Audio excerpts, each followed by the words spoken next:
देखिए CGL mains 2021 का solution हम कर रहे हैं, जिसमें फर्स्ट पार्ट में हमने 25 क्वेश्चंस डिस्कस किए थे। अब नेक्स्ट क्वेश्चन देखिए 26। आपको एक पाई चार्ट दे रखा है और ये पाई चार्ट में आपको 6 कंपनीज का डाटा दिया हुआ है, ए से लेकर एफ तक। निकालना क्या है आपको, what is the sum of central angle formed by, किस किस के द्वारा, कंपनी एफ और ए के द्वारा कंबाइन करके निकालना है। तो ये 28 है, ये 12 है, तो दोनों का यदि ऐड किया तो आपके पास कितना बन रहा है, ये 40। अब 40% आपको निकालना है, ठीक है। 40% का मतलब 40/100 किसका। अब देखो टोटल एंगल यहाँ पे जो बनता है वो 360 डिग्री का बनता है, तो 360 डिग्री का 40% निकालना है। तो बस ये आपका आंसर हो जाएगा यहाँ पे, 0 से 0, इस 0 से ये 0, 36 दूना 72 दूना 144, तो 144 यानी 144 आंसर हो जाएगा, ऑप्शन नंबर 3। इसके बाद में अगला सवाल देखिए 27। आपको एक बार ग्राफ दिया हुआ है और बार ग्राफ में क्या चीज़ें दे रखी है वो समझनी है यहाँ पे। Number of boys in hostel S6 यहाँ पे आपको कहीं नहीं दिख रहा, लेकिन इसके लिए कुछ दिया होगा। S6 जो है वो 30% मोर है, ज़्यादा है, number of girls in S1, ठीक है। Then the number of girls in S3 and S4, ये कितना परसेंटेज है नंबर ऑफ बॉयज़ के इन S6 एंड S1। तो सबसे पहले जो डाटा आपको दिया है ना उसको यहाँ पे लिखते हैं, फिर उसके बाद में सवाल को सॉल्व करते हैं। आपको यहाँ पे चाहिए गर्ल्स कैंडिडेट, और किस किस में चाहिए, S3 में और S4 में। और यहाँ पे गर्ल्स कैंडिडेट इस डार्क से यहाँ पे शो किया गया है। S3 पे जाइए और S4 पे जाइए, ये आपका S3 रहा और ये आपका S4 रहा, तो दोनों को ऐड किया, ये 1800 और ये 400, ये आपके पास यहाँ पे इन दोनों का हो गया गर्ल्स कैंडिडेट। इसका हमें रेशो लेना S6 से और S1 से, किसका, बॉयज़ का। अब ये तो एक कंबाइंड हो गया 2200, और इधर मैंने S1 का लिया, S1 का बॉयज़ ये 1200 है, ठीक है। और S6 में बॉयज़ कितने होंगे, S6 में बॉयज़ के लिए बोला है कि ये 30% ज़्यादा है नंबर ऑफ गर्ल्स के S1 से, तो गर्ल्स यहाँ पे 500 हैं, इसका 30% ज़्यादा मतलब 130%, तो 500 का 130% निकालूंगा मैं तो कितना आ जाएगा, 13 5 65, 650, तो ये सीधा सीधा कितना आ जाएगा 650। इन दोनों को ऐड किया, 0 5 और ये 18। अब यहाँ पे दो चीज़ें आपके पास आ गई हैं और इनको अब कंपेयर करना है कि आपसे पूछा है कि ये जो आपका नंबर है ना ये वाला, ये इस वाले से कंपेरेटिवली कितना ज़्यादा है, ये आपको यहाँ पे बताना है। जैसे कि नंबर ऑफ़ गर्ल्स इसमें है वो इसका कितना ज़्यादा है, ज़्यादा नहीं पूछा है आपसे, केवल रेशो पूछा है। तो रेशो पूछा है तो 2200, और 2200 को हम यहाँ पे सीधा रेशो ले लेंगे 1850 से। अगर ज़्यादा पूछता तो डिफरेंस ले लेते, ठीक है। तो आपको तो यहाँ पे सीधा रेशो ही निकालना है, तो 1 0 से 1 0 चला जाएगा। और अब इसको थोड़ा सा यहाँ पे काटा, कितने से, 5 से कटेगा तो ये 18 2 36 37, ये 37 हो जाएगा। और इसको 5 से काटा तो ये 440, ठीक है। ये 440 बन रहा है, 440/37 कुछ ऐसे बन रहा है। इसको सीधा यहाँ पे भाग देना है, तो पहले एक बार जाएगा 37 से कम 37, और फिर आपके पास 7 0 ये बच जाएगा, फिर दोबारा एक बार जाएगा 37 से कम 37, ठीक है। 37 दूना 74 होता है, लेकिन आपके पास कितना कम पड़ गया, ये 4 कम पड़ गया, तो मतलब 33 बनेगा, 33 0। अब 37 का मैं कितनी बार जाऊँगा, देखो 37 को जब मैं 9 बार जाता हूँ लगभग तो 333 आता है, तो ये लगभग 330 के अराउंड है, तो लगभग मैं 9 बार जाऊँगा, ठीक है। 9 बार नहीं जाऊँगा कंप्लीटली, 9 से थोड़ा सा कम जाऊँगा, लेकिन 119 के अराउंड आपका आंसर होना चाहिए। देखो कौन सा ऑप्शन दिया हुआ है, ऑप्शन नंबर 4 दिया हुआ है, 118.92, लगभग 119 के बराबर है कोई, और बाकी के जो ऑप्शन है वो काफ़ी दूर दूर है, तो ये आपका टिक हो जाएगा यहाँ पे ऑप्शन नंबर 4। ये वाला सवाल देखो 28। यहाँ पे आपको दिया हुआ है कि वॉल्यूम है जो क्यूबॉइड का यानी घनाभ का 4800 दे रखा है, हाइट दी हुई है, और बेस का जो एरिया है वो फाइंड आउट करना है। तो आपको पता है कि क्यूबॉइड का जो बेस होता है ना वो आपके पास क्या होता है, एक रेक्टेंगल ही तो होता है, रेक्टेंगल होता है। तो रेक्टेंगल होता है तो इसका जो वॉल्यूम होता है आपको पता है LBH होता है, ये आपके पास 4800 हो गया। इसका हाइट ये 20 दे रखा है, इसकी वैल्यू 20 दे रखी है, तो L इंटू बी कितना बच गया आपके पास, इसमें 4800 में सीधा सीधा इस H का भाग दे दूंगा, तो मतलब 20 का भाग दे दूंगा, 0 से 0 और 2 से कितनी बार चला जाएगा, 240, तो L इंटू बी आपके पास 240 है। अब देखो L और B तो आपका मल्टीप्लिकेशन क्या होता है, एरिया और बेस होता है, क्योंकि आयत का जो क्षेत्रफल होता है वो आपके पास लंबाई इंटू चौड़ाई होता है, तो 240 यहाँ पे आपका करेक्ट आंसर हो जाएगा। 29 देखिए, आपको दिया है कि radius of large solid sphere आपको एक स्फीयर दिया हुआ है गोला जिसकी रेडियस आपको दे रखी है 14, और इसके बाद में क्या बोला है कि इसको मेल्ट किया गया और 8 छोटे जो गोले बनाए गए हैं इससे, sum of total surface area of छोटे गोलों का। तो अब देखो इसको कैसे करेंगे। अब देखो हमें यहाँ पे क्या करना रहता है कि वॉल्यूम इक्वल करना रहता है। अब वॉल्यूम में मैंने एक चीज़ बताई थी आपको, जो कांस्टेंट टर्म है ना उनको लिखने की कोई ज़रूरत नहीं है। जैसे कि 4/3 पाई आर क्यूब, इसको आप इक्वल करोगे 8 into 4/3 pi small r cube. तो ये 4/3 टर्म इधर से भी 4/3 टर्म से कट जाना है। तो कुल मिला के कहने का मतलब क्या था कि मैं डायरेक्ट यहाँ पे जो 14 है ना उसको रेडियस के इक्वल करता हूँ।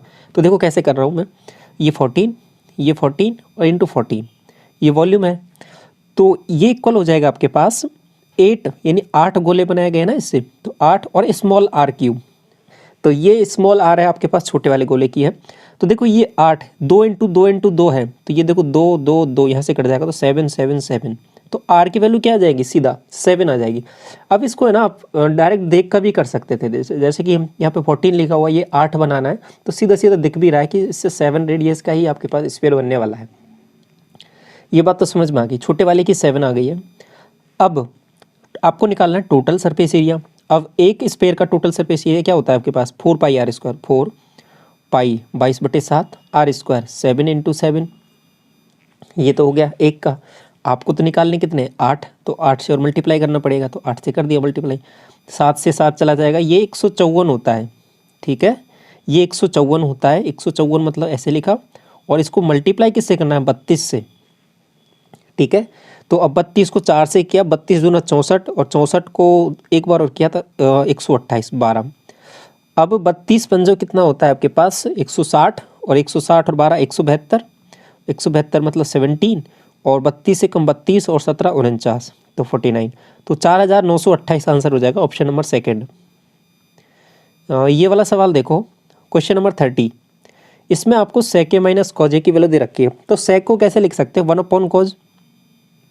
ठीक है, और ये हो जाएगा आपके पास कॉज थीटा। अब यहाँ पे क्या किया कि कॉज एलसीएम लिया मैंने, तो ऊपर क्या बन जाएगा, 1 माइनस कॉज स्क्वायर ए। अब ये 1 माइनस कॉज स्क्वायर ए तो क्या होता है, साइन स्क्वायर ए, तो साइन स्क्वायर ए बटे कॉज ए, ये इतना सा बन गया आपके पास। अब ये जो साइन स्क्वायर ऊपर ए आया था, इसको मैं 2 बार लिख दिया ऐसे, साइन ए इंटू साइन ए और बटे कॉज ए। ठीक है, तो अब देखो ये कंप्लीट क्या बन जाएगा, 10, और ये आपके पास साइन, तो 10 ए इंटू साइन ए, ये आपका करेक्ट आंसर हो जाएगा, ऑप्शन नंबर 3। ये वाला सवाल देखो, क्वेश्चन नंबर 31। इसमें क्या दिया हुआ है कि 2 ट्राइंगल है ना आपके पास, ए बी सी और पी क्यू आर के बारे में बोला कि ए बी बराबर पी क्यू, और साइड भी दी हुआ है बी सी बराबर क्यू आर, फिर साइड दिया हुआ है ए सी बराबर पी आर। देखो तीनों साइड दूसरे के, तीनों साइड के इक्वल दे रखी है।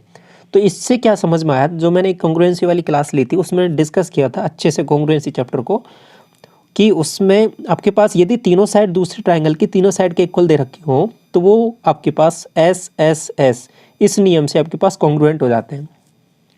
अब जब चीज़ें कॉन्ग्रुएंट हो जाती है तो मतलब क्या है कि सभी एंगल भी बराबर होंगे। ठीक है, रेस्पेक्टिव एंगल बराबर होंगे। तो जैसे कि इसका मैंने ए लिखा, ये बी लिखा, ये सी लिखा, ये आपके पास पी रहा, ये क्यू रहा, ये आर रहा। अब पहले देख लो साइडों का रेशियो कौन सा है, जैसे कि ए बी मतलब ये वाली साइड, तो इसकी कौन सी है, पी क्यू, ये वाली साइड। इसका देखो बी सी मतलब ये वाली साइड, इसका कौन सा है, क्यू आर मतलब ये वाली साइड, इसका ए सी ये वाली साइड, और इसका पी आर ये वाली साइड। देखो साइडों का रेशियो बिल्कुल एज इट इज़ दिया हुआ है, बिल्कुल सही सही जगह दिया हुआ है। तो अब डायरेक्ट क्या लिख सकते हो इसको कि ए बी सी है वो आपके पास कॉन्ग्रुएंट है किसके, पी क्यू आर के। तो अब कॉन्ग्रुएंट है तो सभी एंगल भी बराबर होंगे रेस्पेक्टिव, जैसे कि बी के एंगल क्यू बराबर हो जाएगा, ए का पी से हो जाएगा, और सी का आर से हो जाएगा। तो आपको दिया क्या है यहाँ पे, एक्स पर ए बी सी मतलब ये बी वाला एंगल है, ये एक्स दिया हुआ है, तो पी आर क्यू निकालना मतलब ये निकालना है। यदि ये एक्स है ना आपके पास, समझ पा रहे हो, यदि ये एक्स है तो ये भी एक्स हो जाएगा।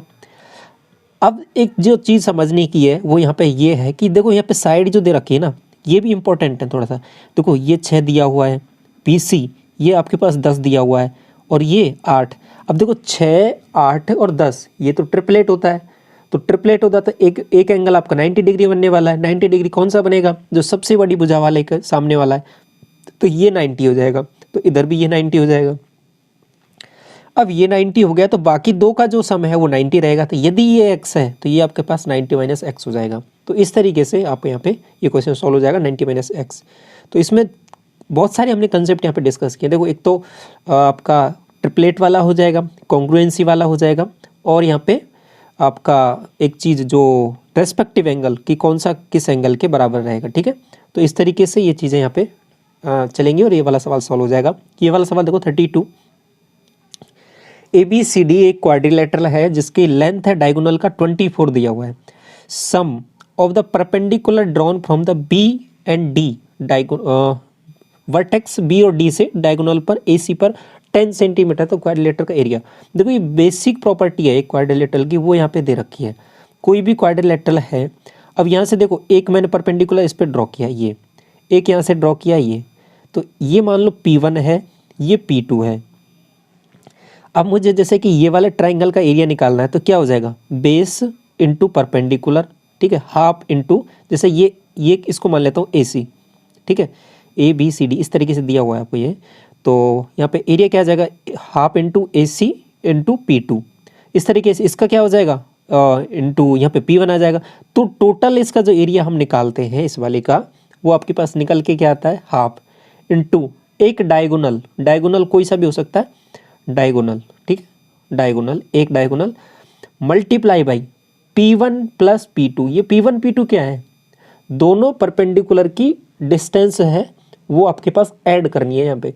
तो 1/2 एक डायगोनल आपको दिया हुआ 10 का, और दोनों डायगोनल का जो लेंथ है वो ऐड करके आपके पास लेंथ ऑफ डायगोनल AC, ये तो आपके पास 24 दिया है ना, ये आपके पास डायगोनल है 24 का दिया हुआ है, और परपेंडिकुलर दोनों से डाला है उसका सम है वो 10 दिया हुआ है। तो इसको काट लेते हैं, ये 12 बार कट जाएगा, तो 12 को 10 से मल्टीप्लाई करूँगा तो 120 करेक्ट आंसर आ जाएगा। तो उस जो कंप्लीट क्वाड्रिलेटरल बनेगा उसका 120 एरिया आ जाएगा। ठीक है, देखो ये फॉर्मूला मैंने आपके साथ रिवीजन वाली वीडियो में भी शेयर किया था, और रिवीजन वाली सीट देखोगे तो उसमें भी आप देख सकते हो ये वाला फॉर्मूला। रेशो दे रखा है इनकम का A और B का 4:5 में। सेविंग इनकी दे रखी है आपके पास 14-19, तो ये आपके पास इनकम हो जाएगी I 4-5, और इसके बाद ये सेविंग है इसकी 14 और 19। एक्सपेंडिचर है वो दोनों का इक्वल है, वो कितने के बराबर, 1200 की। तो डिफरेंस उनकी इनकम के बीच में आपको फाइंड आउट करना है। तो सबसे पहले क्या करते हैं, देखो यहाँ पे जो इनका डिफरेंस देखो क्या आ रहा है, 5 आ रहा है, इनका डिफरेंस 1 आ रहा है। तो ऊपर वाली वैल्यू को 5 से मल्टीप्लाई किया मैंने, तो ये क्या बन जाएगा, 5 चौके 20, ये 25। ठीक है, अब देखो डिफरेंस क्या आ रहा है, इसका इसमें से माइनस किया मैंने तो 6, इसका इसमें से माइनस किया तो 6। अब जो 6 है मतलब इसका भी और इसका भी, ये क्या है आपके पास एक्सपेंडिचर। एक्सपेंडिचर दोनों का बराबर आ रहा है, और जैसा कि सवाल में बोला है और यहाँ पे भी, तो 6 यूनिट की वैल्यू आपके पास कितनी दे रखी है, 1200। ठीक है, तो 1 यूनिट की वैल्यू क्या आ जाएगी, 200। तो 1 यूनिट की वैल्यू 200 आ गई है। आपको डिफरेंस निकालना है मंथली इनकम के A और B के। तो इनकम कितनी है इसकी 20 यूनिट, इसकी 25 यूनिट, दोनों का डिफरेंस मैंने निकाला 5 यूनिट। तो 1 यूनिट की वैल्यू 200 है, तो 5 यूनिट की वैल्यू कितनी आ जाएगी, 1000। तो ऑप्शन नंबर 3 करेक्ट हो जाएगा। 34 देखिए, आपको ये दिया हुआ है और पावर 6 में आपको निकालना है। तो सबसे पहले यहाँ पे x + 1/x की वैल्यू मैंने यहाँ पे निकाली, तो आपके पास √3 आ गया, अंडर रूट ले लिया इसका। अब मैं क्या जाता हूँ पावर 6 पे जाने के लिए, पहले क्या करता हूँ, स्क्वायर कर लो या फिर पहले क्यूब कर लो, आपकी मर्जी है, कुछ भी कर सकते हो। जैसे मैंने यहाँ पे स्क्वायर किया तो x² + 1/x², तो ये आपके पास हो जाएगा 3 - 1, 3 - 2। ठीक है, तो ये आपके पास हो जाएगा 1। अब इसके बाद मैं क्या करता हूँ, क्यूब कर लेता हूँ, तो x⁶ + 1/x⁶, तो ये क्या हो जाएगा, ये p है कोई p टर्म, तो ये इसका क्यूब क्या आ जाता है, p³ - 3p, तो ये क्या हो जाएगा 1 - 3p 3, तो 1 - 3 क्या हो जाएगा 2 - 2। ठीक है, तो ये आपका करेक्ट आंसर हो जाएगा। इसके बाद में ये वाला सवाल देखो इस वाले सवाल को 2-3 तरीके से सोचा जा सकता है, इसको थोड़ा समझिए।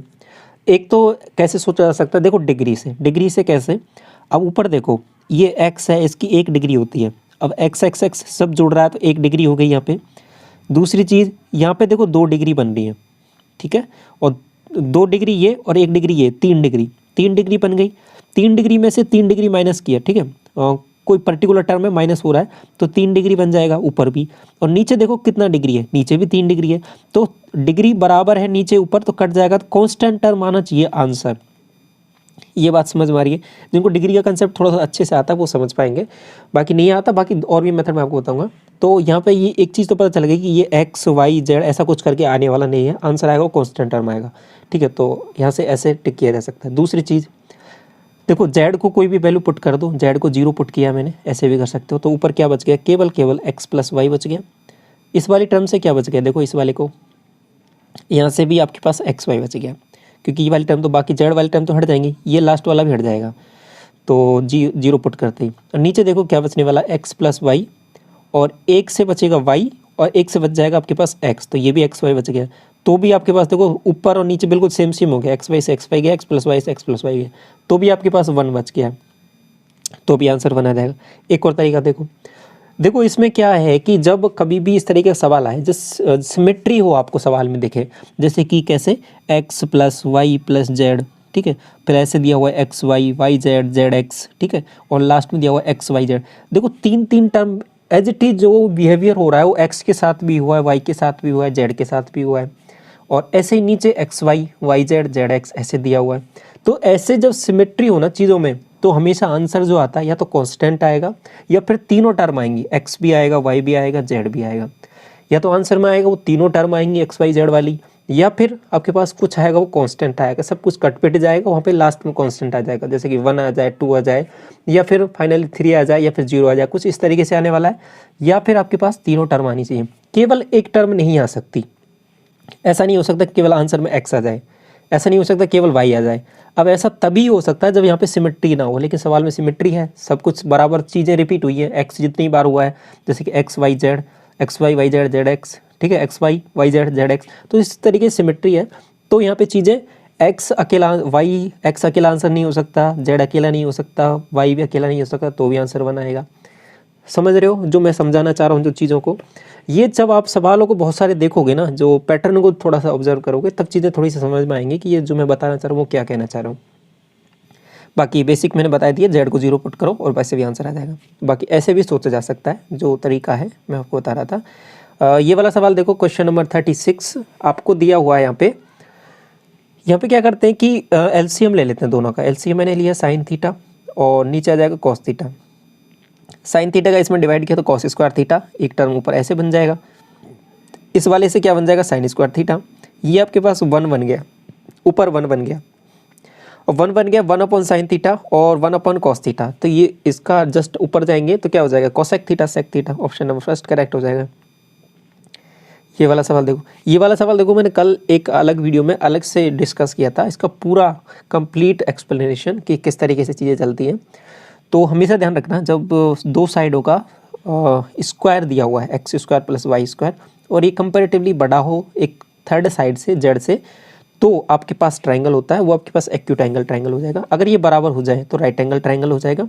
अगर ये जो तीसरी साइड ये बड़ी हो जाए तो आपके पास ऑब्स्ट्यूस यानी अधिक कोण त्रिभुज हो जाएगा। इसको ऐसे भी रख सकते हो यार, देखो दो साइडें एक्स हो गई, ये वाई हो गई, और तीसरी साइड देखो ये छोटी सी हो जाए जेड, तो ये एक्स का स्क्वायर किया, वाई का स्क्वायर किया, और ये हमेशा ज़्यादा आ रहा है जेड से। तीसरी जैसे कि यहाँ पर आपको दिख रहा है छोटी हो जाए, तो ये एंगल है ना आपके पास छोटा हो जाएगा, 90 डिग्री से छोटा है, तो एक्यूट एंगल ट्रायंगल। दूसरा केस देखो, अगर यही चीज़ मैं इसको ऐसे लिखूँ कि आपके पास इस तरीके से ट्रायंगल हो जाए, ठीक है। अभी क्या है, देखो ये एक्स है, ये वाई है, लेकिन जेड है तो कंपेरेटिवली आपको बड़ी दिख रही है हमें, तो इसका स्क्वायर करूँगा, इन दोनों से बड़ा आ जाए, तो एंगल देखो 90 डिग्री से बड़ा हो जा रहा है, तो एंगल कौन सा हो जाएगा, ऑब्ट्यूस एंगल मतलब अधिक कोण त्रिभुज हो जाएगा। तो इस तरीके से भी याद रख सकते हो। बाकी कंप्लीट एक्सप्लेनेशन मैंने आपको उस वीडियो में भी किया था, वो भी आप देख सकते हो। ये वाला सवाल देखो, दोनों की कंबाइंड वैल्यू दे रखी है 6 और मल्टीप्लिकेशन में 5 दिया हुआ है, ये आपको निकालना है। वैल्यू सोची जा सकती है यहाँ पे देखो, बाकी बेसिक आपसे फॉर्मूले से रख के कर सकते हो, लेकिन सोचा जा सकता है। जैसे कि ए बी को मैंने क्या लिख दिया, 5 × 1। अब ए और बी कोई भी हो सकता है, ए ये हो सकता है, बी हो सकता है, या फिर बी ये हो सकता है, ए हो सकता है, कुछ फर्क नहीं पड़ता।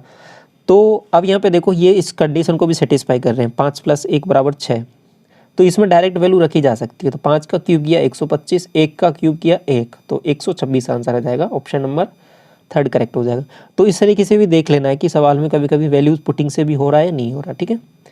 ये वाला सवाल देखो, आपको एक चार्ट दे रखा है, बार चार्ट, और बार चार्ट में क्या दिया हुआ है, कुछ वैल्यूज दे रखी है। Selling price of these article A1 A2 A3 कुछ आर्टिकल हैं 7 जिनका सेलिंग प्राइस इतना दिया हुआ है।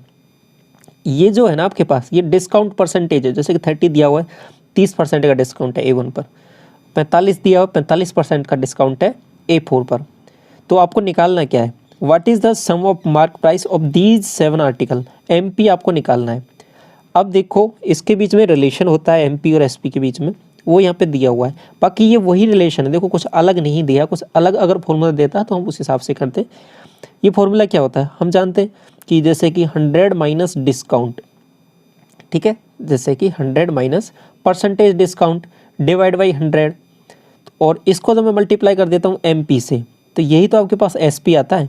तो यही चीज़ तो वो लिखी हुई है यहाँ पे, देखो 100 माइनस परसेंटेज डिस्काउंट और डिवाइड बाई 100, तो बस वही चीज़ें लिखी हुई है।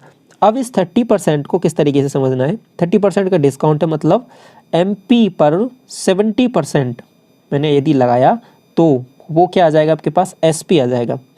बस ये थोड़ा सा समझना है, अब चीज़ें आपको आसान होंगी, देखो किस तरीके से और निकालना क्या पड़ेगा आपको। अब पहली वस्तु ली मैंने, जैसे कि 420 आपको दिया हुआ है, 420 है ना, ये आपके पास 30% डिस्काउंट के बाद में है, सेलिंग प्राइस है ना ये सब, देखो यहाँ पे दिया हुआ है सेलिंग प्राइस।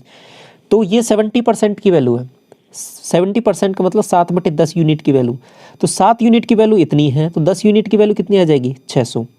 तो ये आपके पास, इधर मैं MP लिख रहा हूँ और ये आपके पास SP है, ठीक है। तो ये 600 आ जाएगा पहले वाले का। दूसरे वाले को देखो, दूसरे वाले की वैल्यू दे रखी है 600। अब 600 है आपके पास 25 यूनिट, 25%, 25% मतलब 1/4, 1/4 का मतलब 3/4। तो 3 यूनिट की वैल्यू 600 है, तो 4 यूनिट की वैल्यू निकालनी है, तो 4 यूनिट की वैल्यू कितनी आ जाएगी, 800। MP निकाल रहा हूँ मैं, ठीक है। ये 816 जो यूनिट आपके पास वैल्यू दे रखी है, ये आपके पास 32 मतलब 68, 816, और ये आपके पास कितने की वैल्यू है, 68 की। आपको निकालनी कितने की है, 100 यूनिट की। तो कैसे निकालोगे, देखो कितने गुना दिया हुआ है ये आपके पास, इसका मैंने लगभग 12 6 72 और 12 × 96, 72 और 96, ठीक है, 12 गुना दिया हुआ है ना, तो ये 1200 हो जाएगा, तो ये 1200 हो जाएगा।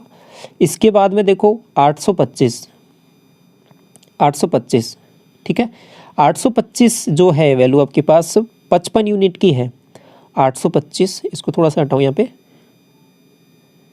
ठीक है, समझ में आ रहा है ना। ये 855 जो वैल्यू है आपके पास, ये 55 यूनिट की है, 855 नहीं है ये, पर 825 है, 825 55 यूनिट की वैल्यू। आपको तो 100 यूनिट की निकालनी है, तो 11 से इसको काटा 5 बार, और 11 से इसको काटा 11 77, और 5 ये 5 से कट जाएगा कितनी बार, 1500 बार, तो 1500 आंसर आ जाएगा इसका। ये आपका निकाल लिया यहाँ पे। अब इसके बाद देखो 425 वैल्यू है आपके पास 15 यूनिट, मतलब 15 मतलब 85, 425 ये 85 यूनिट की वैल्यू है आपके पास। ये देखो कितना है, 8 5 5 5 गुना है ना, तो 500, MP इसका 500 आ जाएगा। और अगली जो वैल्यू है वो आपके पास 800 है, 800 आपके पास है 80 यूनिट की वैल्यू, तो ये 1000 हो जाएगा। और ये लास्ट वाली जो वैल्यू है 840 जो वैल्यू है, ये आपके पास यहाँ पे 60% की वैल्यू है, 60% का ये 14 से 14 बार जाएगा ना, तो ये 1400 आ जाएगा, ठीक है। तो इसका आ जाएगा 1400। तो ये हमने सबका MP निकाल लिया है, मार्क प्राइस। आपसे तो टोटल मार्क प्राइस पूछा तो ऐड कर देते हैं, तो 2 जीरो तो सबसे लास्ट में आना ही आना है। तो देखो 6 8 कितना हो जाएगा, 14, और ये आपके पास 14 26 और 5 31, 41 5 46 और 10 56 और 14 70, तो 7000 आपका आंसर हो जाएगा, करेक्ट ऑप्शन नंबर 3, ठीक है। कुछ नहीं किया, बस बेसिक सा SP दिया था और यहाँ पे MP निकाला, तो हो गया सवाल। क्वेश्चन नंबर 40 देखिए, आपको वैल्यू फाइंड आउट करनी है इसकी। तो 3 × sin 30 की वैल्यू होती है 1/2, तो 1/4 प्लस 3/5 cos 60 की वैल्यू होती है 1/2, तो 1/4 स्क्वायर करना है, -2 √2 हो जाएगा इसकी वैल्यू, और स्क्वायर करना है तो 2 आ जाएगा। तो ये हो जाएगा 3/4, ये हो जाएगा 3/20, और ये हो जाएगा -4। LCM लिया मैंने 20, तो 4 से 5 5 दिया 15, प्लस 20 से आ जाएगा 1, तो +3 -4 5 80 आ जाएगा ना, ठीक है। तो ये 15 3 18, 18 माइनस कर देना इसमें से, तो ये आ जाएगा 62 कितने माइनस का डिवाइड बाई 20। तो आपका इसका करेक्ट आंसर क्या आ जाएगा -31 डिवाइड बाई 10। ऑप्शन नंबर आपको थर्ड दिया हुआ है। ये देखो इसके बाद में अगला 41 में देखो आपको ये वैल्यूज़ दे रखी हैं, पॉइंटों में हैं कुछ कुछ, इसको थोड़ा सा गौर से देखना है। 2-3 तरीके हैं इसके करने के। देखो 2916, या तो आपको इसका अंडर रूट आना चाहिए कितना होता है, या फिर इसको यदि गौर से देखोगे तो 2916 का ये कहीं ना कहीं 4 गुना लिखा हुआ है नीचे। देखो इसका जस्ट डबल किया तो 5832, और 5832 का भी एक बार डबल करूँगा तो आपके पास 116 64। तो ये इसका 4 गुना लिखा हुआ है नीचे, ठीक है, 4 गुना लिखा हुआ है। तो इसको मैंने क्या किया, आपके पास यहाँ पे क्या लिख दिया 1/4, और ये अंडर रूट में, ओके, प्लस अब 1/4 तो आ जाएगा, अब अंडर रूट में आ जाएगा। ये बात तो यहाँ तक समझ में आती है, ओके। लेकिन अब पॉइंट का भी कुछ करना पड़ेगा। देखो ऊपर 2 पॉइंट है, नीचे कितने आपके पास कितने पॉइंट है नीचे 4 पॉइंट, तो 2 पॉइंट तो हट गए ऊपर से, तो नीचे कितने 2 पॉइंट बचे, उन 2 पॉइंटों को मैंने हटाया तो ऊपर 2 जीरो बढ़ा दिया। ये बात समझ में आ गई आपको। अब ऐसे ही इसको देखो, ये भी 1/4 है, सेम टू सेम, लेकिन यहाँ पे अब पॉइंटों का खेल उल्टा है। यहाँ पे ऊपर 4 पॉइंट है, नीचे 2 पॉइंट है, तो 2 पॉइंट तो हट गए, तो इनको हटाने के लिए नीचे 2 पॉइंट आ जाएंगे, तो 100 से नीचे डिवाइड कर दूंगा, ठीक है, ये आ जाएगा। इस तरीके से देखो यहाँ 36 से तो 36 चला जाएगा, केवल पॉइंटों का काम है। पॉइंटों का काम कितना है, ऊपर कितने हैं 4 पॉइंट है, नीचे हैं आपके पास 2 पॉइंट, ठीक है। तो ऊपर कितने पॉइंट बच गए 2 पॉइंट, 2 पॉइंटों को हटाने के लिए क्या कर दूंगा 100 से डिवाइड, तो ये आ जाएगा। सिंपल सा लिख दिया इसको। अब देखो क्या बनने वाला है, तो यहाँ से क्या बनेगा, ऊपर से 10/2, इस वाले को सोल्व किया, इस वाले को सोल्व किया तो 1/20, और यहाँ से सोल्व किया इसको 1/10, ओके। एलसीएम लिया मैंने कितना 20, 2 से जाएगा 10 तो ये आ जाएगा 100, और 20 से आ जाएगा 1 और ये आ जाएगा 2, तो आंसर क्या आ जाएगा 103/20। आ गया समझ में, ऑप्शन नंबर सेकंड, ठीक है। दूसरा तरीका देखो 2916, ये आपको पता होना चाहिए किसका स्क्वायर होता है। जैसे कि आपको पता है कि 50 का स्क्वायर लगभग कितना होता है 2500, तो उससे बड़ी वैल्यू है। इसके बाद में 50 का, तो 55 का आपको पता होना चाहिए। 55 का क्या होता है 25 और 5 3025, 55 का ये होता है, उससे थोड़ी सी छोटी वैल्यू होती है। ये ऊपर वाली वैल्यू है 54 का स्क्वायर लिखा हुआ है, ठीक है, तो यहाँ से हो जाएगा। एक चीज़ और, ये नीचे वाली जो वैल्यू है ना, इसको देखकर आपको पता लगा सकते हो कि इसका स्क्वायर निकालना मैंने सिखाया है 100 के आसपास की वैल्यूज का। तो यहाँ से देख के पता लग रहा है कि 116 कैसे लिखा गया है, 108 + 8, ठीक है, इस तरीके से लिखा गया है। और ये तो 8 का स्क्वायर है ही, तो इससे सीधा सीधा पता लग जा रहा है कि नीचे ये है जो 108 का स्क्वायर है। तो ऐसे देख के भी आपको यहाँ पे पता लग जाएगा, तो ऐसे भी देखा जा सकता है। बाकी बेसिक मैंने आपको वो वाला भी बता दिया कि ये इसका 4 गुना है नीचे। ये वाला सवाल देखो 42, इसमें क्या दिया हुआ है कि 2 डिजिट का नंबर है, यदि उनको रिवर्स किया जाता है तो नंबर वो डिक्रीज हो जाता है 36। देखो नंबर मैंने मान लिया XY, अब इसको कैसे लिखा जाता है, x आपके पास दहाई वाला अंक है, ठीक है, दूसरी प्लेस वाली वैल्यू है, तो ये हो जाएगा 10x + y। अगर इसकी डिजिट को रिवर्स कर दिया तो yx हो जाएगा, तो ये हो जाएगा आपके पास 10y + x। अब इन दोनों को मैंने क्या किया है कि रिवर्स करने पर क्या है कि नंबर डिक्रीज हो गया 36, तो दोनों का डिफरेंस लिया, तो आपके पास आ रहा है 9x और -9y बराबर 36। तो x - y जो आपके पास यहाँ पे आएगा वो आपके पास 4 आ जाएगा, ठीक है, दोनों का डिफरेंस। आपसे बोला क्या है कि डिफरेंस ऑफ द 2 डिजिट का 4 है, तो बिल्कुल सही बात है 4 है। और value of the number can be 84 हो सकता है क्या, देखो यहाँ पे 84 रखो और 48 रखो, ठीक है, तो ये आपके पास हो सकता है क्या 84 का 48 बन जाएगा, और दोनों का डिफरेंस लो, आपके पास 36 आ रहा है क्या, बिल्कुल आ रहा है, तो हाँ बिल्कुल हो सकता है, ये भी सही है, ये भी सही है। अगला देखो number, the number is always a composite number. इसको थोड़ा सा देखना पड़ेगा कि कंपोजिट नंबर हो सकता है कि नहीं हो सकता। कंपोजिट नंबर ऐसा होता है कि जैसे कि आपके पास एक प्राइम नंबर होते हैं, तो कंपोजिट नंबर जिसमें और किसी संख्या को भाग चला जाए, एक प्राइम नंबर होते हैं, एक कंपोजिट नंबर होते हैं। तो प्राइम नंबर का जस्ट अपोजिट कंपोजिट नंबर, तो इस तरीके से अब वो ये पेयर हमें देखना पड़ेगा। तो कैसे देखेंगे, ऐसे नंबर सोचने जिनका डिफरेंस यहाँ पे 4 आ जाए। तो पहला नंबर तो क्या हो सकता है आपके पास, 40 हो सकता है क्या, 40, और दूसरा 0 4, ठीक है। तो क्योंकि अब देखो यहाँ पे इनका दोनों का डिफरेंस आपके पास 36 आ रहा है, इसमें से अब मैंने एक एक बढ़ाऊंगा और एक कम करूँगा, तो फिर किस तरीके से चलेंगी चीज़ें। देखो ये आपके पास हो जाएगा यहाँ पे 36, ये 3 लिया, इसको मैंने क्या किया आगे, नहीं इसको थोड़ा सा आगे बढ़ाता हूँ मैं, वैल्यूज बढ़ाता हूँ, तो आपके पास क्या बनेंगे। देखो आपके पास ये अगर 5 हुआ, ठीक है, अगर ये 51 हुआ तो ये आपके पास 15 हो जाएगा। तो इन दोनों का डिफरेंस किया तो भी आपके पास वही बन रहा है 36। और अगर ये आपके पास 5 का 6 हो गया, और ये आपके पास 5 का 6, और इसका डिफरेंस ये 2 62, तो ये आपके पास 26, और ये आपके पास 7 हो गया, तो ये 3 हो जाएगा 73, और ये 37। तो इस तरीके से अब यहाँ पे देखो 73 और ये 37, और इसको आगे थोड़ा सा बढ़ाया था 84 और ये 48। इन दोनों ये वाला नंबर तो हमने देख लिया यहाँ पे है, लेकिन 73 और 37 ये नंबर है ना, इनका डिफरेंस भी आपके पास इतना ही आ रहा है 36। लेकिन ये 73 है ना, कंपोजिट नंबर नहीं है, ये आपके पास प्राइम नंबर है। तो ये वाला जो थर्ड ऑप्शन है ये करेक्ट नहीं होगा यहाँ पे। तो केवल 2 ही ऑप्शन करेक्ट हो पाएंगे, फर्स्ट एंड सेकंड। तो ये बात समझ में आ गई। तो इस तरीके से ये सवाल हो जाएगा यहाँ पे। ये वाला सवाल देखो, आपको जब दिया रहे कि दोनों का सम एंगल का 90 डिग्री हो, तो मैंने बताया था कि दोनों इक्वल होते हैं, कॉस थीटा कॉस ए बराबर साइन बी। ये होता है कब होता है, यदि ए बराबर बी 90 डिग्री हो। तो देखो ए और बी दो ये एंगल है, दोनों 90 डिग्री है, तो बराबर होंगे, तो कट जाएगा। तो ये आपके पास 1 बन गया पहले वाले से। इसमें भी देखो 80 और 10 आपके पास 90 हो रहा था, ये भी 1 बन जाएगा। माइनस इसको भी देखो, ये भी आपके पास क्या हो जाएगा, यहाँ पे 1 बन जाएगा। कैसे 1 बनेगा, इसको थोड़ा सा समझना है।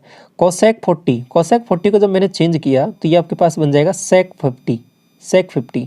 तो ये सेक 50 दे रखा है, ये कॉस 50 दे रखा है, तो सेक और कॉस तो एक दूसरे के इन्वर्स होते हैं। तो यहाँ पे इनसे कट पिट के 2, यहाँ से भी 1 बन जाना है, तो ये 2 बन जाएगा। तो 3 + 1 4 -2 2, तो 2 करेक्ट आंसर हो जाएगा। ये वाला सवाल देखो 44, आपको ये निकालना है, तो पहले थीटा की वैल्यू निकालते हैं। तो थीटा क्या हो जाएगा, √3। इसको मैंने यहाँ पे लिख दिया साइन थीटा बटे कॉस थीटा, और इधर दिया हुआ है 3 साइन थीटा। साइन थीटा से साइन थीटा चला जाएगा, तो कॉस थीटा की वैल्यू इसको लेके इधर गया, इसको लेके इधर आ जाएगा। तो कॉस थीटा बराबर 1/√3 ये आ जाएगा, 1/√3। तो एक ट्राइंगल यहाँ पे है जिसकी हाइपोटेन्यूस √3 है, बेस आपके पास 1 है, तो ये आपके पास क्या आ जाएगा √2। अब आपको sine square theta cos square theta चाहिए, तो साइन स्क्वायर थीटा क्या आ जाएगा 2/3, कॉस स्क्वायर थीटा क्या आ जाएगा आपके पास 1/3। तो दोनों का डिफरेंस निकालना है, तो आपके पास क्या आंसर आ जाएगा 1/3, ऑप्शन नंबर 4। समझ में आया ये। इसके बाद में अगला सवाल देखो 45। बेस है जो प्रिज्म का राइट एंगल ट्राइंगल है, जिसकी साइड्स आपको ये दे रखी हैं, और प्रिज्म का वॉल्यूम इतना दिया हुआ था, हाइट आपको निकालनी है। तो वॉल्यूम क्या होता है प्रिज्म का, ये आपको ध्यान रखना है। आपको बेस का एरिया चाहिए, ठीक है, बेस का एरिया, और इसको जब मल्टीप्लाई करता हूँ हाइट से, तो आपके पास प्रिज्म का क्या जाता है वॉल्यूम।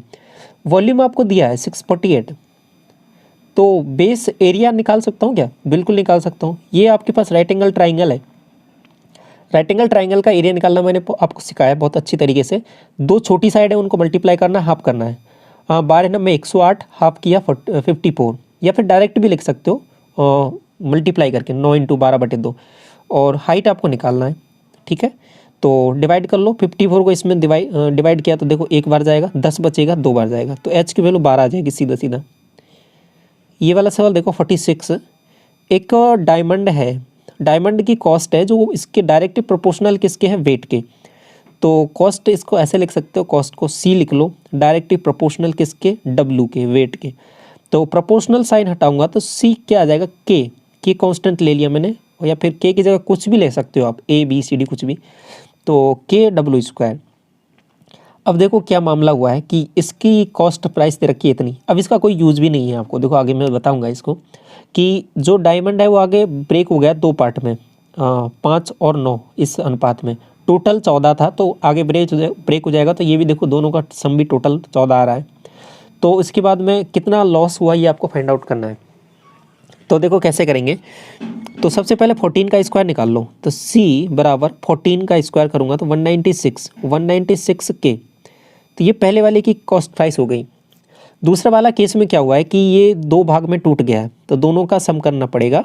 तो दो भाग में टूट गया, पहले की C1 मान ली, ठीक है, तो और उस वाले की C1 हो जाएगी तो K इंटू 5 का स्क्वायर, और दूसरा वाला दो भाग में टूटा है ना ये, तो दूसरे का क्या हो जाएगा K इंटू 9 का स्क्वायर। ये हो जाएगा आपके पास 25 के, और ये हो जाएगा आपके पास 81 के। तो इन दोनों का टोटल कितना हो जाएगा, जो दो भागों में टूटा था, ये 6 और ये 8 2 10, 106 के। पहले आपके पास 196 के था, अभी 106 के रह गया। समझ में आ रहा है? तो कितने का लॉस हो गया यहाँ पे, देखो कितने का लॉस हो गया, 90 का लॉस हो गया। किसके रेस्पेक्ट में हो गया, 196 के रेस्पेक्ट में हो गया। तो 90 का लॉस हो गया, किसके रेस्पेक्ट में हो गया, 196 के रेस्पेक्ट में। आपको परसेंटेज निकालना है तो 100 से मल्टीप्लाई करके निकाल लेंगे। तो 100 से मल्टीप्लाई किया, थोड़ा सा सॉल्व करते हैं इसको, ठीक है। तो ये आपके पास आ जाएगा 45, ठीक है। और इसको यदि मैं थोड़ा सा सॉल्व करूँ तो ये आपके पास क्या बनने वाला है, 4 से काटें क्या इसको, नहीं 4 से नहीं काटते अभी, और थोड़ा सा कर देते हैं। 2 से काटा 9 बार, 1 बचेगा, 2 8 16, 98, लगभग 98 आ रहा है।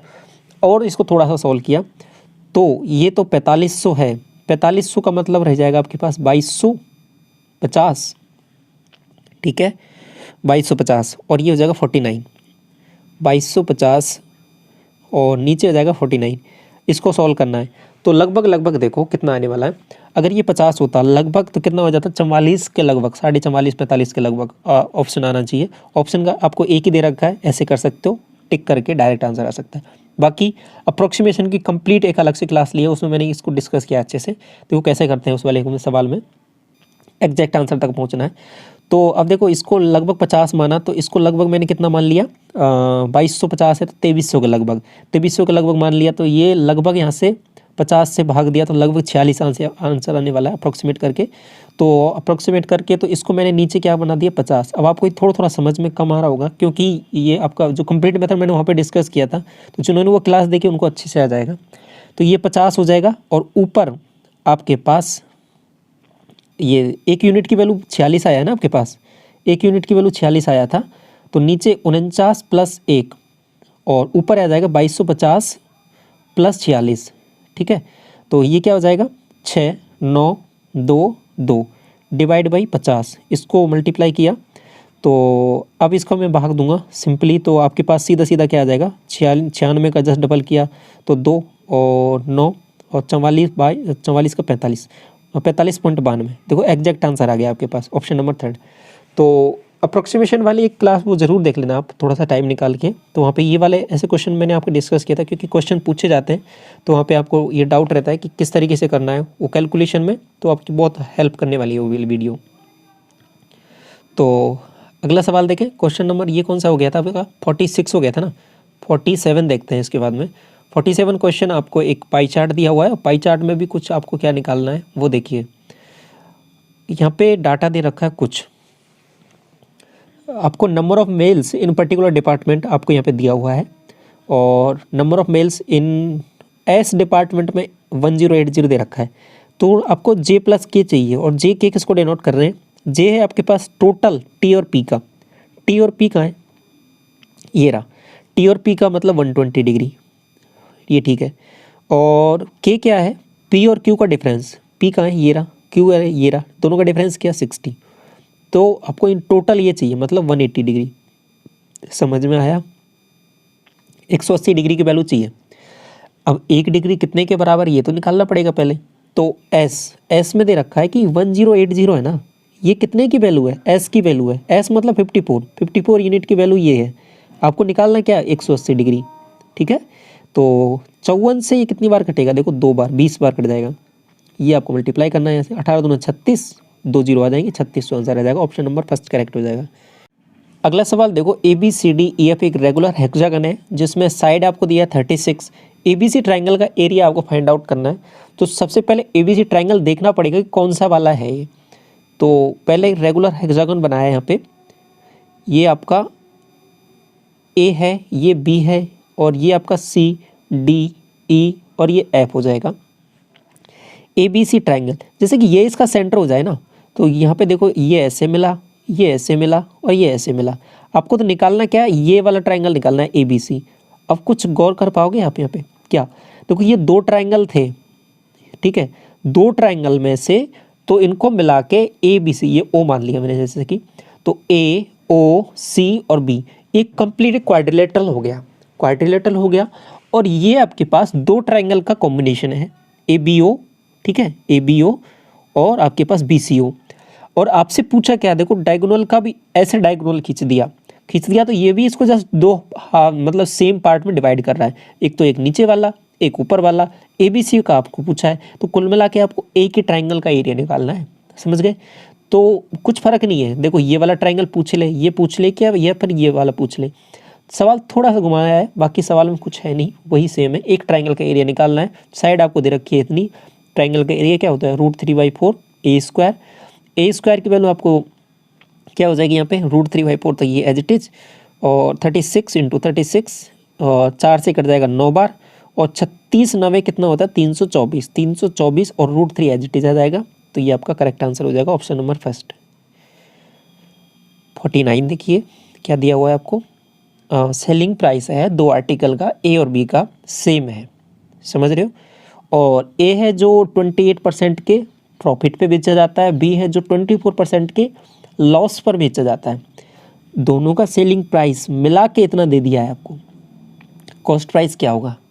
तो देखिए किस तरीके से सोचा जा सकता है, दो तरीके से सोचा जा सकता है सवाल। कैसे, एक तो क्या है कि आप निकालो एक्चुअल वैल्यूज, या फिर दूसरा तरीके में क्या है कि मैं रेशो निकाल लेता हूँ। रेशो क्या आएगा, देखो ए का सी पी, ठीक है, ए का सी पी मतलब ए माना मैंने, ठीक है, 28% के प्रॉफिट पे, तो मतलब 128% इसका डिवाइड बाई 100।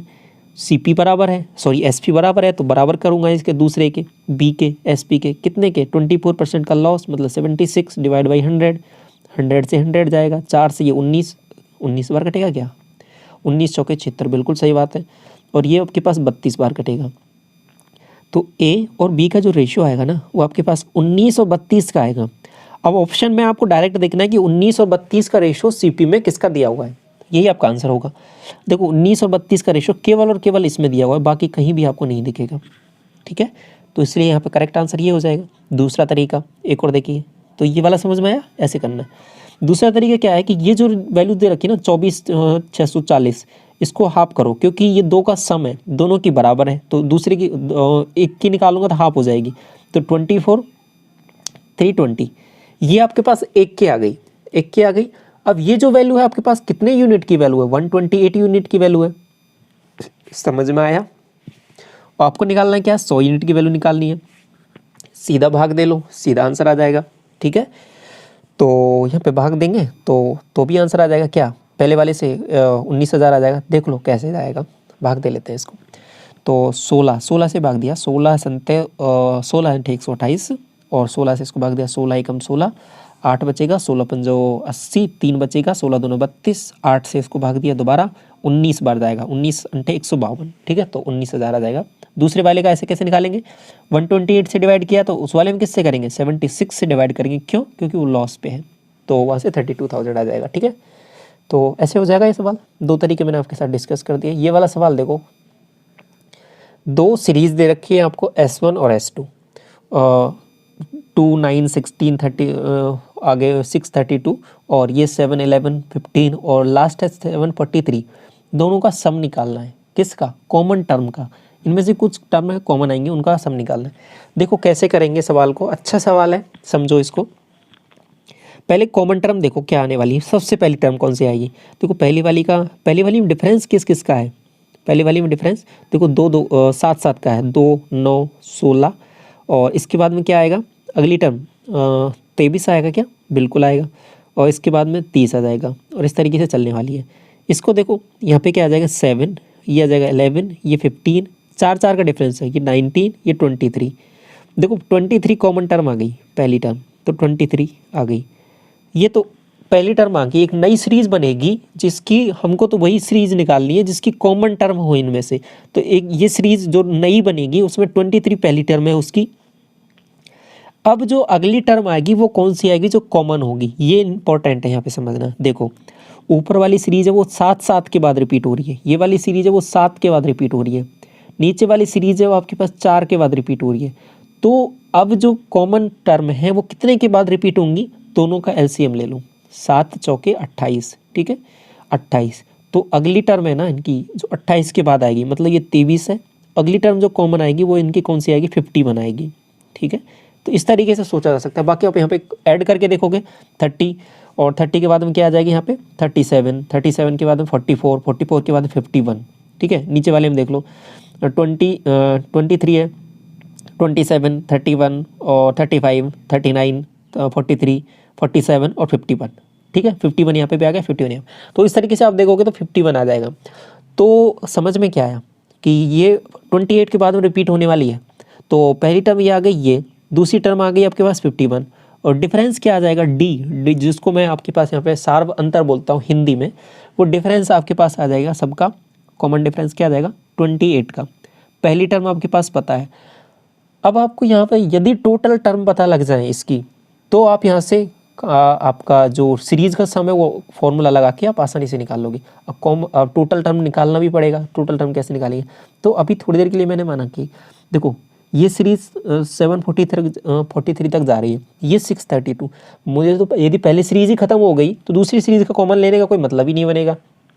तो पहली सीरीज से मैं कैलकुलेट करता हूँ टोटल टर्म कितनी आने वाली है। जैसे कि मैंने माना कि टोटल टर्म जो लास्ट वाली टर्म आएगी वो कॉमन, वो 632 से तो छोटे आने वाली है, ये तो पक्का हो गया, ठीक है। 632 आ सकता है, नहीं आ सकता, बिल्कुल आ सकता है, लेकिन 632 से छोटे आने वाला है। तो ये कॉमन बराबर लिख दिया मैंने। अब इसकी मुझे एनवी टर्म लिखनी है, तो ये कैसे आएगा, ये आ जाएगा A plus N minus 1 into D. A आ जाएगा आपके पास 23, एन माइनस 1 मुझे तो निकालना ही है ये तो, और डिफरेंस क्या है आपके पास इसका 28, ठीक है। ये 23 इधर जाएगा, माइनस होगा। तो अब देखो 632 में से 20 माइनस किया तो आपके पास कितना आ जाए 620 आएगा क्या, 620 में से, हाँ 620 तो माइनस 612 बन रहा है ना, 612 में से 3 609 बन गया। अब 609 तक तो पहुँच गए हम। अब आगे देखो थोड़ा सा इंटरेस्टिंग खेल, n-1 बड़ा ये ग्रेटर देन इक्वल टू आपके पास 609 डिवाइड बाई 28। इसको डिवाइड करो, 28 दूना 56, आपके पास कितना बचने वाला है 4, ठीक है 4, और 28 से कम 28, और इसके आगे पॉइंट कुछ आने वाला है, ठीक है 21 पॉइंट कुछ, ठीक है। और ये भी कुछ ज़्यादा ही वैल्यू होने वाली है, जैसे कि 20 एक बार ही गया है ना, तो 21.7 आ सकता है, 8 आ सकता है, कुछ भी आ सकता है, उस पर हमको नहीं जाना, लेकिन इससे 21 प्लस आएगा। तो n-1 की वैल्यू इतनी है, तो n की वैल्यू क्या आ जाएगी 22 प्लस, ठीक है n की वैल्यू क्या आ जाएगी 22 प्लस। अब इसका मतलब क्या आ रहा है कि 22 पॉइंट कुछ, तो मतलब क्या है कि ये जो 632 है ना, ये 22 पॉइंट कुछ है, लेकिन मुझे एग्जैक्ट टर्म पे n की तो क्या है कि एग्जैक्ट वैल्यू होगी, n तो एक टर्म का नंबर है ना कि कौन सा नंबर की टर्म है, तो n की वैल्यू तो क्या आ जाएगी यहाँ पे 22। तो बात समझ में आ रही है, तो n की वैल्यू यहाँ पे क्या आ जाएगी 22। तो ये इंपॉर्टेंट था निकालना। अब तो कुछ सवाल में बचा नहीं है। अब सीरीज़ का फॉर्मूला लगा देना है। क्या आता है सीरीज़ का formula, n/2 2a plus n-1 into D. अब सब कुछ है आपके पास पता, n/2 मतलब 22/2 और मल्टीप्लाई में 2a, a कितना आया था 23 आया था ना, तो 23 का 10 डबल 46, n-1 n कितना आया 22 माइनस 1 21, d कितना आया था, मैंने d बोला था 28 आएगा, 28 के बाद सीरीज रिपीट हो रही है, तो ये आपके पास आ गया। इससे इसको काटा 11 बार। तो एक चीज़ तो यहाँ पे समझ में आ गई, जो आंसर आएगा वो 11 का मल्टीपल आएगा, ऐसे भी चेक कर सकते हो। बाकी 2 ऑप्शन यदि सेम आ रहे हैं तो रिस्क नहीं ले सकते, ठीक है। तो 11 का मल्टीपल आएगा ऑप्शन। एक चीज़ तो समझ में आ गई, क्योंकि यहाँ पे 11 का मल्टीपल है ना। तो अब देखो इसको थोड़ा सा सॉल्व कर लेते हैं। 21 से इसको मल्टीप्लाई किया, 21 आपके पास 21 × 168, 16, 21 दूना 42, 42 और 6 48, 58, 588। 588 में से कितना ऐड करना है 46, तो आपके पास कितना बचेगा 8 से 14 और 62 एक 63, ठीक है। 634 को मल्टीप्लाई करना है कितने से, 634 को मल्टीप्लाई करना है 11 से, तो आंसर क्या आने वाला है 4 3 7 और ये आपके पास 9 और 6, 6974, ऑप्शन नंबर फर्स्ट करेक्ट हो जाएगा।